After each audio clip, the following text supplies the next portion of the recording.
Bismillahirrahmanirrahim. Welcome to my channel. Today we are going to discuss a function which is used to compare two strings. So let's start. यहाँ पर हमने दो character type के variables declare करवाए हैं, name and name2.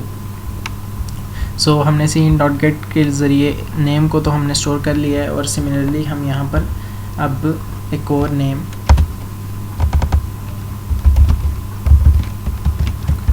Enter, अब हम यहाँ पर एक और नेम यूज़र से लेते हैं, एंटर सेकेंड नेम.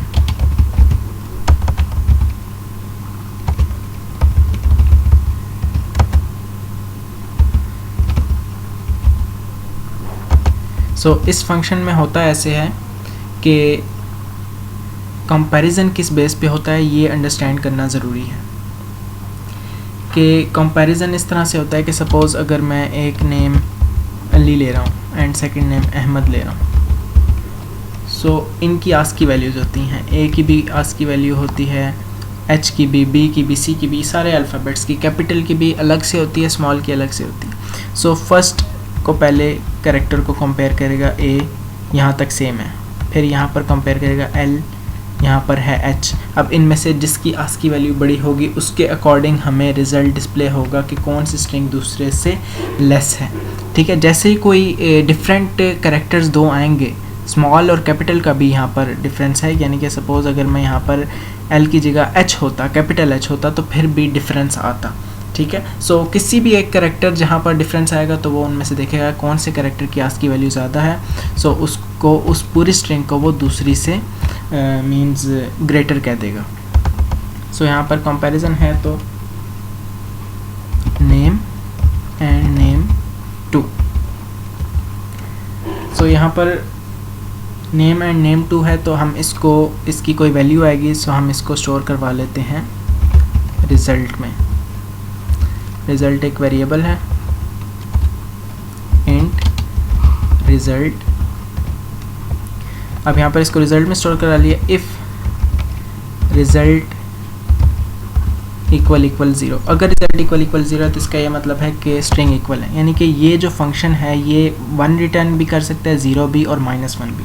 अगर 1 रिटर्न करेगा तो जो नेम यानी कि ये वाली स्ट्रिंग है ये सेकंड से ग्रेटर होगी, 0 रिटर्न करेगा तो दोनों इक्वल होंगी, और अगर -1 रिटर्न करेगा तो फर्स्ट स्ट्रिंग सेकंड स्ट्रिंग से लेस होगी. Okay, now if result is 0, cout names are equal.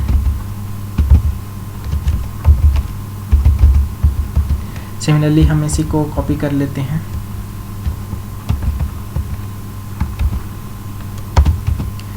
अब यहाँ पर डिफरेंस आएगा, वैल्यूज़ माइनस है अगर, तो यहाँ पर होगा कि नेम, फर्स्ट नेम, इसको हमें पूरा चेंज करना पड़ेगा कि -1 अगर वैल्यू है तो फर्स्ट नेम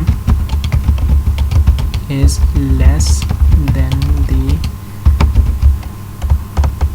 सेकेंड.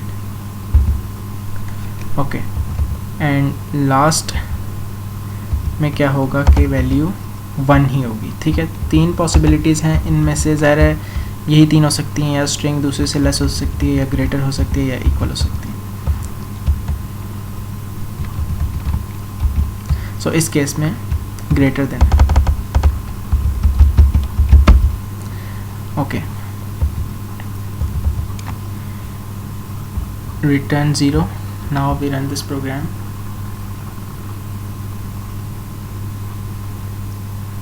ओके, यहाँ पर हमने सेमीकोलन नहीं लगाया, और यहाँ पर बेटर है कि अगर हम एल्स इफ यूज़ करें, क्योंकि उसकी वजह यह है कि इन तीनों में से कोई एक पॉसिबिलिटी होगी. सो जब इस तरह की कंडीशन हो कि 2 पॉसिबिलिटीज़ एट टाइम हो ही नहीं सकती, तो फिर हम एल्स इफ का यूज़ करते हैं, और लास्ट में हम एल्स इफ भी लगा सकते हैं और एल्स भी लगा सकते हैं.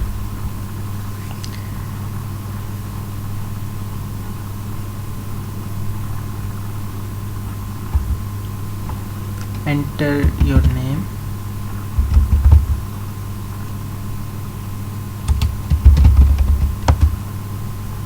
ओके, अब यहाँ पर जो इशू आया है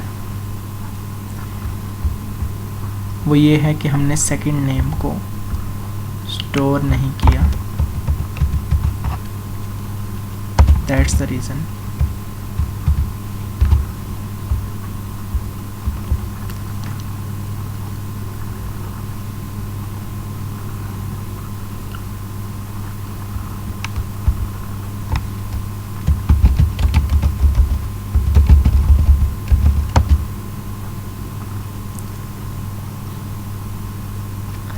Again, it is not allowing us to enter the name. Okay,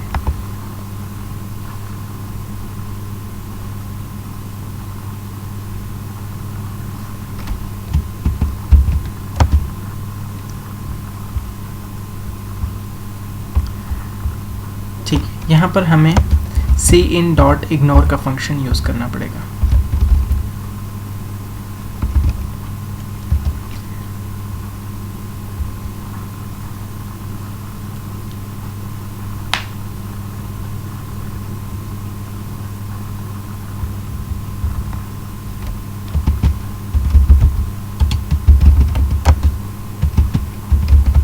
Now you can see names are equal। ठीक है, cin.ignore बिल्कुल इसी तरह से है कि वो जो प्रीवियस नेम एंटर हो गया होता है, क्योंकि जब प्रीवियस नेम एंटर किया जाता है cin.get के लिए तो वो नेक्स्ट नेम एंटर करना को अलाउ नहीं करता। सो इस सिचुएशन में हम इग्नोर का फंक्शन यूज़ करते हैं। सो इग्नोर का फंक्शन हमें अलाउ करता है कि जब हम नेक्स्ट टाइम दोबारा cin.get यूज़ करें तो वो हमें अलाउ करे कि हम एक और नेम एंटर कर सकें इस सिचुएशन में, क्योंकि हमने नेम्स को वेरिएबल लिया है, दैट्स वाई। अब ये तो इक्वल की कंडीशन होगी। और ये थोड़ा इग्नोर का फंक्शन और भी इसका होता है, बफर वगैरह से रिलेटेड होता है, सो हम ज़्यादा डीप नहीं जाएंगे। एंड नेक्स्ट हम यहाँ पर Abdul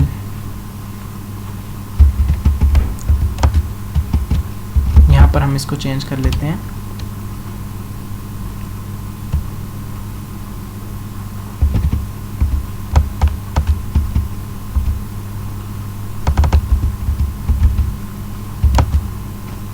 first name is less than second. Okay, so if you have still any confusion you can leave a comment. Thank you.